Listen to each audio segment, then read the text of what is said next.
We've talked a lot about the legacy of President Jimmy Carter since news of his death on Sunday. Carter will be remembered as a humanitarian who brought his small-town Georgia values to Washington, D.C., and who worked his entire life to better the lives of others. Now, though, we'd like to talk about the side of Jimmy Carter you may not know, the Carter who became a folk hero amongst some of the most influential musicians of his era. Artists like rock and roll legends Johnny and June Carter Cash, country superstar Willie Nelson, and Southern blues legend Greg Allman. I think that the hippie movement and a lot of the people that were in that kind of counterculture were looking for somebody that was, geared more towards humanity and a little less towards, war and corporation interests. And, I think that Jimmy was really kind of a, just one of the guys to them. And I think it kind of made him a little bit hip, to the younger voters. Jimmy Carter's ascension from salt-of-the-earth peanut farmer to rock star favorite is the subject of the documentary film Jimmy Carter, Rock and Roll President. One of the things that have held America together has been the music that we share and love. Jimmy Carter used music in a way that helped him in his politics, but it had never been done quite that way. I'd like to dedicate this song to Jimmy Carter. I want to introduce to you the great Allman Brothers. He was cool, he enjoyed our music, and he became a friend. Director Mary Wharton sat down with Carter for the film, which gives the audience insight into a rarely seen side of the president, one that reveled in music and joy. And we are thrilled to be joined by Mary this morning. Mary, thank you for being here with us. Let's first talk about how Carter became known as the rock and roll president. Well, I don't think he was really known that way, and until the movie came out, one of the reasons that we chose that title was because it was so sort of unexpected. That when you say rock and roll president, I think people probably would have thought of Bill Clinton, for being a saxophone player. But I know that President Carter loved being called the rock and roll president, and it was a very interesting sort of look at a different side of him that people probably weren't familiar with. So I think that's what he loved about it. Yeah, it's really fascinating. And one of the relationships that's talked about a lot is his relationship with the Allman Brothers band's keyboardist. I'm curious, from your perspective, would we have seen a President Carter without that relationship? Well, President Carter certainly credited the Allman Brothers with getting him elected. Carter was one of the first presidential elections where 18-year-olds were able to vote, and the young people's vote was very important and influential in his election. And the Allman Brothers spoke to that audience. He was coming out of the Watergate era when there was a lot of distrust in our government.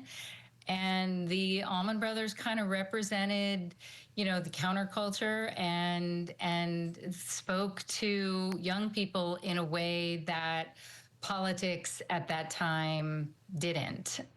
So while, probably some people were telling Carter that being associated with these rock and roll people would be sort of political suicide for him, he considered it, a good way to speak to a new audience. And I think that he also genuinely, enjoyed and loved those musicians and the music that they made. And so it was a real thing for him. It wasn't a political calculation to be associated with rock and roll.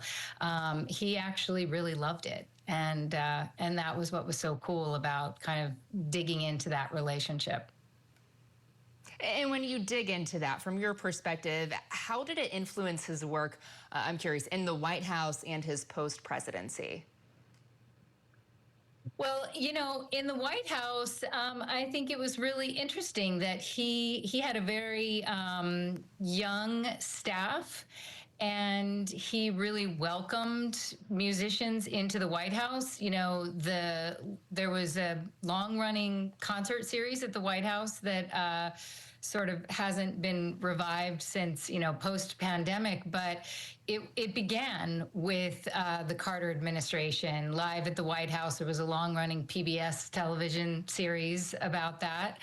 And, you know, he put together an incredible record collection for the White House, which, you know, that was the first thing. So he really, you know, used music during his administration to bring people together. He had these incredible concerts on the White House lawn where, you know, his aides talked about how that was a great way to, you know, invite people from both sides of the political spectrum to get together and enjoy some, you know, gospel or jazz or country music together.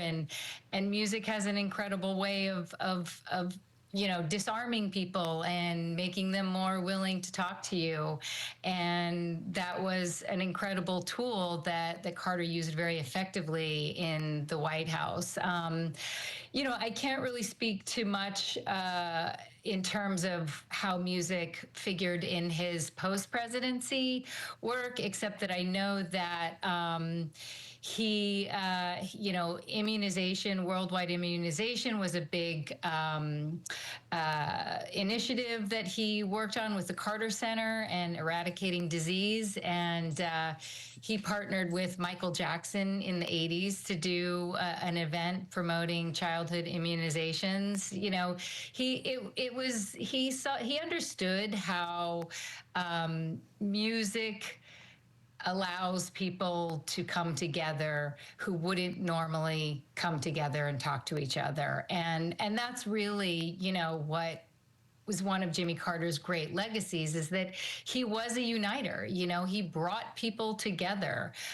We can, you know, he had such an innate kind of respect for basic human dignity and the principles that America was kind of founded on, that like we all deserve a good life and that together we are stronger. And he understood how to use music to achieve that kind of you know, unity in America during that time. Yeah, we hear that word unity so often in the tributes to him. I mean, you talk about his relationships with musicians, people like Bob Dylan, Willie Nelson, so on. You show this when you delve into the friendships. What drew musicians and Carter together? You know, I think that Carter he was not a musician himself, but he was a poet. And there is a similarity in terms of writing poetry and writing song lyrics. And ultimately, though, I think he was just a really good listener. I think that's what made him effective as a politician. You know, a lot of people sort of had this, you know, cliched idea that Jimmy Carter was not a very good president. And they point to his post-presidency work as being more successful. But I think people are starting to, I've noticed in the past few days, people are really starting to take a deeper look at what President Carter actually accomplished while he was president. And he brought people from both sides of the aisle together, and he used that skill as a listener to listen to what people were telling him, what they wanted. That's how he was able to broker the peace deal between Israel and Egypt. Right. And, you know, he applied those same listening skills to listening to music. He listened deeply to music. As Bob Dylan expresses in the movie, Carter showed Dylan that he really understood his music and understood the messages of his music. But I also think that, you know, music has always been the way that humanity has spoken to the divine, has talked to spirit, you know, from rain dances to gospel music to devotional music of all kind. Music is the language of talking to spirit. And Jimmy Carter was a very spiritual man. So it makes all kinds of sense to me that that was a language that he understood. And I think that musicians could feel that he understood their language. You know, they were talking the same language. It's such an interesting and fascinating part of his legacy. Mary Wharton, director of Jimmy Carter, Rock and Roll President, thank you for joining us. We'll be right back.